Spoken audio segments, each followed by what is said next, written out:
নমস্কাৰ ছাত্ৰ-ছাত্ৰীসকল ই কক্সাৰ ক্লাছলৈ মই পল্লৱী তোমালোক সকলোকে স্বাগতম জনাইছো আজি আমি আলোচনা কৰিবলৈ লৈছো অষ্টম শ্ৰেণী বিজ্ঞানৰ পাঠ বল আৰু চাপ আহা আমি আলোচনা কৰো ইয়াতে তোমালোকে মন কৰা আমাৰ ইয়াতে কেইখনমান ফটো দেখুৱা হৈছে নহয় জানো ফটো কেইখন কি আছে এজন গোলৰক্ষকে গোল বসাইছে আমি জানো দেখিছো এনেকুৱা ধৰণৰ তোমালোকে বাৰু গোলৰক্ষক দেখিছানে খেলত নিশ্চয়কৈ দেখিছা হকি খেলুৱৈ এজনে বলটো কুবাইছে আৰু এজন ফিল্ডাৰে বলটো ধৰিছে এতিয়া এই যে খেলবোৰত যে এই ধৰণে তেওঁলোকে কামবোৰ কৰিছে ইয়াতে বাৰু বল প্ৰয়োগ কৰা বুলি তোমালোকে ভাবানে আমি আলোচনা কৰো নহয় জানো আৰু কেইখনমান আমি ফটো চাই লওঁ ইয়াতে দিয়া আছে গুৰ মৰা কিক আমি কিক মৰা বুলি কওঁ বলৰ ওপৰত বল প্ৰয়োগ কৰা হৈছে অৰ্থাৎ ফুটবল প্লেয়াৰ এজনে ফুটবলটো কি কৰিছে কিক মাৰিছে অৰ্থাৎ গুৰ মাৰি দিছে বা লঠিয়াই দিছে নহয় জানো আৰু ইয়াতে দুটা কথা দিয়া আছে পুশ আৰু পুল তোমালোকে জানানে এই বিষয়ে অকমান চিত্ৰটোলে মন কৰা ইয়াতে কৈছে পুশ মানে ঠেলি দিছে আৰু কৈছে পুল মানে টানি আনিছে গতিকে এইবোৰত বল প্ৰয়োগ কৰা হৈছে নে আমি আলোচনা কৰিছো আহা আৰু এখন ছবি আছে ইয়াতে চোৱা ইয়াতে কি কৰিছে এইখন চিত্ৰলে মন কৰা কাঠৰ টুকুৰা দুখৰত গজাল এটাৰে তাতে কাঠৰ টুকুৰা ধৰত গজালটো পুতিব ধৰিছে আৰু কি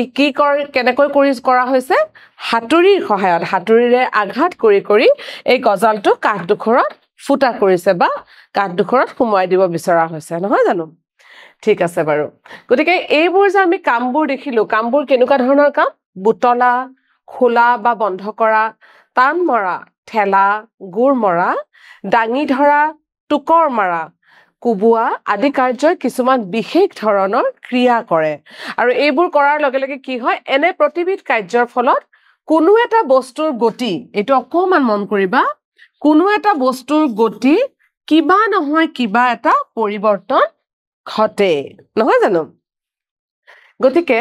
বল আমি আৰম্ভ কৰিছিলো আজি পাঠটো বল আৰু চাপৰ বিষয়ে নহয় নে তেনেহলে বল কি হয় আমি আলোচনা কৰো বল হৈছে ঠেলা বা টানি যিয়ে কোনো বস্তুৰ জিৰণিৰ অৱস্থাৰ বা একে ধৰণৰ গতি সলনি কৰে বা সলনি কৰাৰ প্ৰৱণতা ৰাখে বা ইয়াৰ দিশ আৰু আকৃতি সলনি কৰে এইটোৱে হ'ব বল অৰ্থাৎ যেতিয়া আমি কোনো এটা বস্তুৰ ওপৰত বল প্ৰয়োগ কৰিম তেতিয়াহলে কি ধৰণৰ পৰিঘটনা হ'ব পাৰে অকমান চাই লোৱা ঠেলা বা টানি দিয়া যিয়ে কোনো এটা বস্তুৰ জিৰণি অৱস্থা মানে যদি ৰৈ থকা আছে আমি ঠেলি দিয়াৰ লগে লগে তাৰ গতিৰ কি হ'ব পৰিৱৰ্তন হ'ব নহয় জানো আৰু আমি যদি টানি দিও তেতিয়াও গতিৰ পৰিৱৰ্তন হ'ব একে ধৰণে জিৰণি অৱস্থা যদিহে বস্তুটোৱে ৰৈ থাকে অথবা একে ধৰণৰ গতি যদি বস্তুটো গৈ থাকে গতিটোক যদি সলনি কৰে বা সলনি কৰাৰ প্ৰৱণতা ৰাখে ইয়াৰ দিশ বা আকৃতিৰো সলনি কৰে তেতিয়াও কিন্তু এইটো বল বুলি ধৰা হ'ব নহয় জানো আমি কেইটামান যদি উদাহৰণ লৈ পেলাই কথাটো পাতো তেনেহলে আমাৰ আৰু স্পষ্ট হ'ব নহয় নে ঠিক আছে আহা আমি আলোচনা কৰো ইয়াতে চিত্ৰ এখন দিয়া আছে চোৱা ইয়াতে পুল আৰু পুশ অৰ্থাৎ ঠেলিছে পুশ কৰিছে ঠেলিছে আৰু এই শিশুটোৱে কি কৰিছে পুল কৰিছে মানে টানি আনা দেখুওৱা হৈছে গতিকে এই দুয়ো ক্ষেত্ৰতে কিন্তু বল প্ৰয়োগ হৈছে নে তোমালোকে চিত্ৰটো চালে সুন্দৰকৈ গম পাবা যে দুয়ো ক্ষেত্ৰতে কিন্তু বল প্ৰয়োগ হৈছে আৰু বল প্ৰয়োগ হোৱাৰ লগে লগে কি পৰিঘটনা হ'ব জিৰণি অৱস্থা বা একে ধৰণৰ যদি গতি কৰি আছে সেয়া সলনি হ'ব বা সলনি হোৱাৰ প্ৰৱণতা ৰাখিব আৰু ইয়াৰ দিশ আৰু আকৃতিৰো সলনি হ'ব পাৰে ঠিক আছে আমি আগবাঢ়িছো বিচাৰটোলে ইয়াতে চিত্ৰ এটা দিয়া আছে গাড়ীখনে প্ৰয়োগ কৰা বলৰ দিশত গতি কৰিবলৈ আৰম্ভ কৰিব পাৰে ৰৈ থকা গাড়ী এখনক পিছফালৰ মানুহ এজনে থিয় দি আছে প্ৰথম চিত্ৰখনত আমাৰ দেখুওৱা হৈছে দ্বিতীয় চিত্ৰখনত কি কৰিছে মানুহজনে গাড়ীখন ঠেলি দিছে মানুহজনে গাড়ীখন যেতিয়া ঠেলি দিব তেতিয়া কি হ'ব গাড়ীখনে প্ৰয়োগ কৰা বলৰ দিশত গতি কৰিবলৈ আৰম্ভ কৰিব পাৰে কাৰণ একে দিশে মানুহজনেও ঠেলি দিছে নহয় জানো বাৰু ইয়াতে চোৱা ইয়াতে দুখন চিত্ৰ দিয়া আছে প্ৰথমখনত কি হৈছে আমাক প্ৰশ্ন সুধিছে কোনে কাক ঠেলিছে আৰু কোনে কাক টানিছে এয়া তোমালোকেও নিশ্চয় কেতিয়াবা সৰুতে খেলিছা বা এতিয়াও খেলা নহয় জানো এনেকুৱা ধৰণে খেলিছিলা নে বাৰু তোমালোকে নিশ্চয়কৈ সকলোৱে স্কুলত খেলে নহয় জানো আৰু এয়া চোৱা এই ধৰণে আমি হাতত ধৰি ধৰি এনেকৈ ঘূৰি ঘূৰি খেলিছিলোঁ নে গতিকে এতিয়া এই চিত্ৰ দুখন চাই বাৰু ক'ব পাৰিবানে কোনে কাক ঠেলিছে আৰু কোনে কাক টানিছে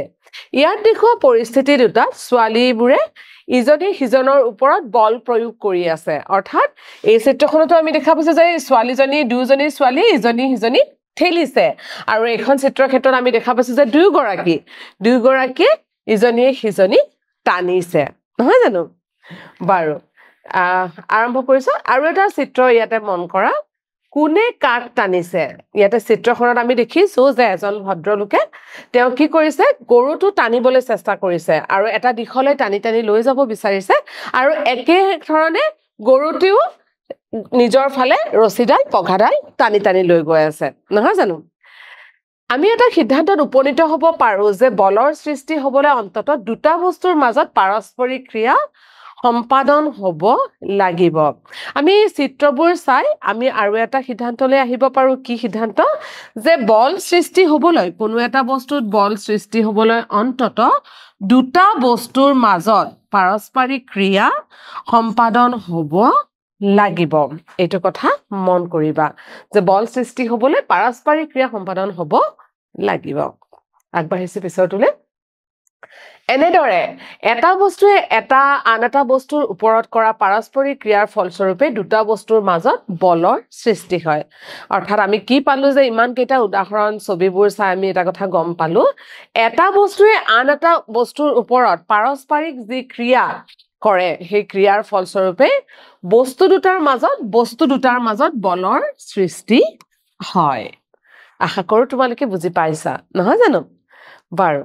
আগবাঢ়িছো পিছৰটোলে ইয়াতে চোৱা এতিয়া বলৰ অনুসন্ধান আমি বলটোনো কেনেকৈ আহে ক'ৰ পৰা আহে বা কি ধৰণৰ বল উৎপন্ন হয় আমি অকণমান আলোচনা কৰোঁ নহয়নে ঠিক আছে গধুৰ বস্তু এটা দুজন বন্ধুৱে ঠেলিছে ইয়াতে দুজন বন্ধু আছে আৰু এয়া গধুৰ বস্তু এটা তেওঁলোকে কি কৰিছে একে দিশে ঠেলিছে দুজনে বলটোক একে ধৰণে একে দিশে বল প্ৰয়োগ কৰিছে আৰু ইয়াতে কি কৰিছে চোৱা গধুৰ বস্তুটো দুয়োগৰাকী বন্ধুৱে বিপৰীত দিশত বল প্ৰয়োগ কৰিছে অৰ্থাৎ এগৰাকীয়ে নিজৰ পৰা ইজন বন্ধুৰ গালৈ ঠেলি দিছে আকৌ এইজন বন্ধুও কি কৰিছে তেওঁ ইজন বন্ধুৰ গালৈ বস্তুটো ঠেলি দিছে গতিকে আমি ইয়াতে দুই ধৰণৰ বল দেখা পাইছো ইয়াতে একে দিশে দুটা বল একে দিশে প্ৰয়োগ কৰা হৈছে আৰু ইয়াতে কি হৈছে দুটা বল দুটা বিপৰীত দিশত প্ৰয়োগ কৰা হৈছে আগবাঢ়িছো যদি দুটা বলে F1 আৰু F2 আমি ধৰি লৈছো যদি দুটা বল F1 আৰু F2 একে দিশত কোনো বস্তুৰ ওপৰত ক্ৰিয়া কৰে তেন্তে মুঠ বল হ'ব দুটা বলৰ যোগফল গতিকে মুঠ যেটো লব্ধ বলটো হ'ব দুটা বলৰ যোগফল চিত্ৰটোলৈ আকৌ এবাৰ গৈছো ইয়াতে কিমান বল প্ৰয়োগ কৰিছে বুলি যদি আমি খুধু তেনেহলে কি কম যে এইগৰাকী বন্ধু আৰু এইগৰাকী বন্ধু দুয়োগৰাকী বন্ধুৱে মিলি যিমানখিনি বল হ'ব সেই বলখিনি প্ৰয়োগ কৰিছে গতিকে লব্ধ বল কি হ'ব দুয়োগৰাকী বন্ধুৰ সমান দুটা বল যদি আমি যোগ কৰি দিও যিমানখিনি বল হ'ব সেইখিনিয়ে হ'ব লব্ধ বল অৰ্থাৎ যদি এগৰাকীৰ বল আমি F1 বুলি ধৰো আৰু এগৰাকীৰ বল যদি F2 ধৰো তেনেহলে লব্ধ বল হ'ব দুটা বলৰ যোগফল অৰ্থাৎ F1 আৰু F2 যোগ কৰিলে আমি যিখিনি পাম সেয়াই হ'ব লব্ধ বল নহয় জানো ঠিক আছে বাৰু আৰু দ্বিতীয় ক্ষেত্ৰটো আমি চাই লওঁ আমি দ্বিতীয়টোলৈ গৈছো যদি কোনো বস্তুৰ ওপৰত দুটা বলে F1 আৰু F2 আগৰ ধৰণে পৰস্পৰে বিপৰীত দিশত ক্ৰিয়া কৰে এতিয়া কিন্তু কি হৈছে একে দিশত ক্ৰিয়া কৰা নাই পৰস্পৰ বিপৰীত দিশত ক্ৰিয়া কৰে তেন্তে বস্তুটোৰ ওপৰত প্ৰয়োগ হোৱা মুঠ লব্ধ বল হ'ব কি হ'ব বস্তু দুটাৰ মাজৰ পাৰ্থক্য বল দুটাৰ মাজৰ পাৰ্থক্য এইটোৰ কাৰণে আমি আকৌ অকমান ছবিটোলৈ ঘূৰি গৈছো ইয়াতে চোৱা ইয়াতে কি কৰিছে ইয়াতে যদি দুজন বন্ধুৰ আমি বল কেইটা ধৰো যে এজন বন্ধুৰ F1 বল আৰু এজন বন্ধুৰ F2 বল আৰু তেতিয়া যদি আমাক সোধা হয় যে এই বাকচটোৰ ওপৰত কিমানখিনি বল প্ৰয়োগ হৈছে তেতিয়া আমি কি ক'ব পাৰিম যে এই বন্ধু দুগৰাকী মুঠ বলৰ সমান লব্ধ বলটো হ'ল যে F1 আৰু F2 বল কিন্তু ইয়াতে চোৱা ইয়াতে যদি আমি ধৰি লওঁ যে এয়া F1 বল প্ৰয়োগ কৰিছে আৰু এয়া F2 বল প্ৰয়োগ কৰিছে তেনেহলে এতিয়া বাকচটোত কিমানখিনি বল প্ৰয়োগ হৈছে অৰ্থাৎ বাকচটোত যিমানখিনি বল প্ৰয়োগ হ'ব সেই হিচাপত বাকচটোৰ কি হ'ব স্থানৰ পৰিৱৰ্তন হ'ব নহয় জানো এতিয়া এই বাকচটো কোন পিনে যাব যেহেতু দুয়োগৰাকী বন্ধুৱে বল প্ৰয়োগ কৰিছে যদি বাকচটো স্থানৰ পৰিৱৰ্তন হয় তেনেহলে বাকচটো এই পিনলৈ গুচি আহিব কিন্তু এই ক্ষেত্ৰত চোৱা এটা বল এই পিনে প্ৰয়োগ হৈছে আৰু এটা বল এই পিনে প্ৰয়োগ হৈছে এতিয়া বাকচটো কোন পিনে যাব এতিয়া বাকচটো সেই পিনেই যাব যি পিনে বেছিকৈ বল প্ৰয়োগ হ'ব যি পিনে বেছিকৈ বল প্ৰয়োগ হ'ব এতিয়া বাকচটো জিপিনে বেছিকৈ বল প্ৰয়োগ হ'ব তাৰ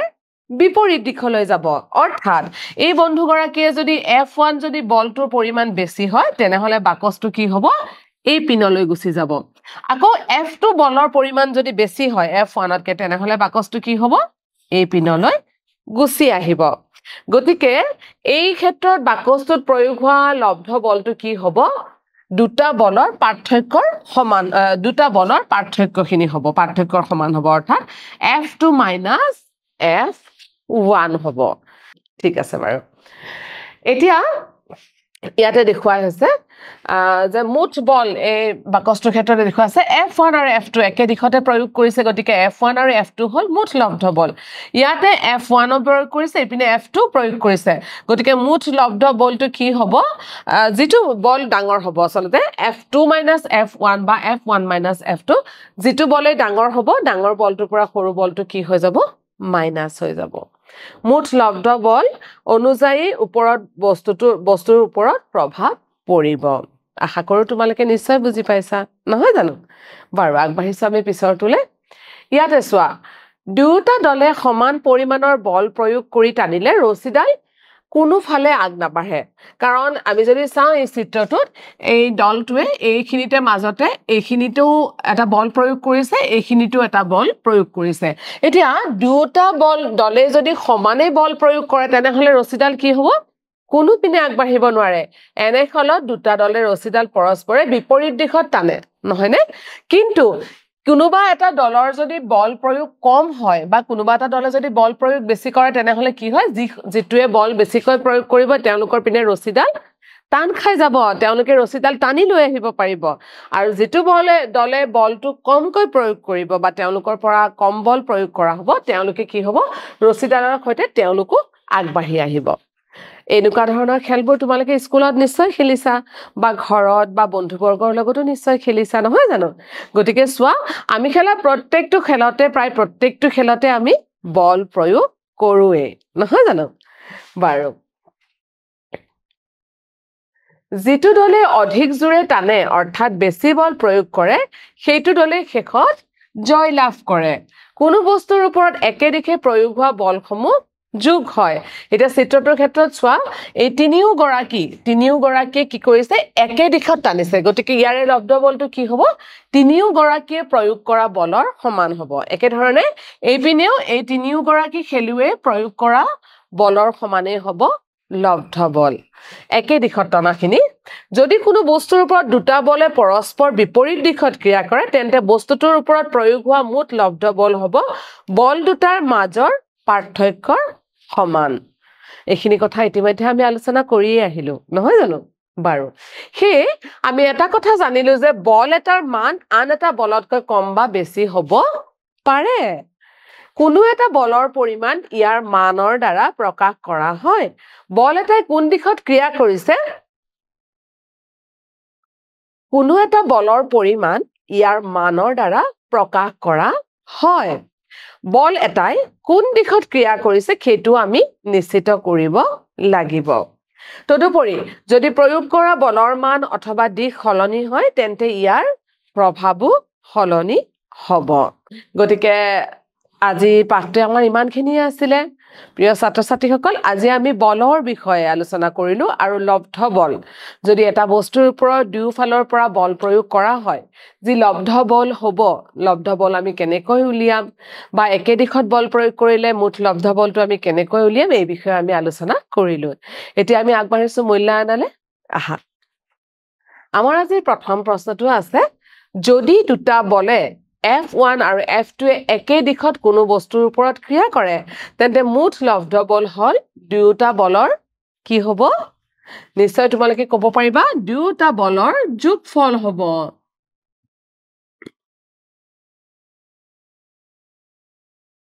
য'ত আমি কেনেকৈ উলিয়াইছিলো F1 plus F2 এইটো হ'ব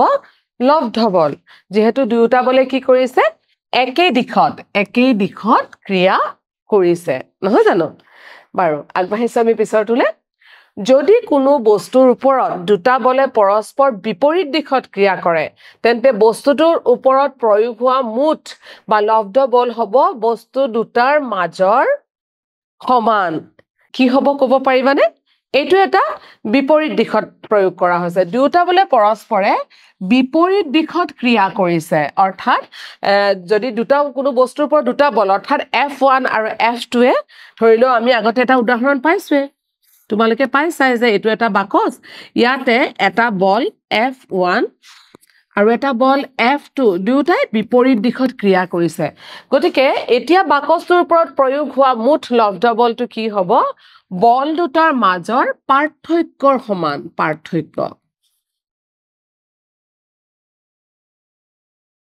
বল দুটাৰ মাজৰ পাৰ্থক্যৰ সমান হ'ব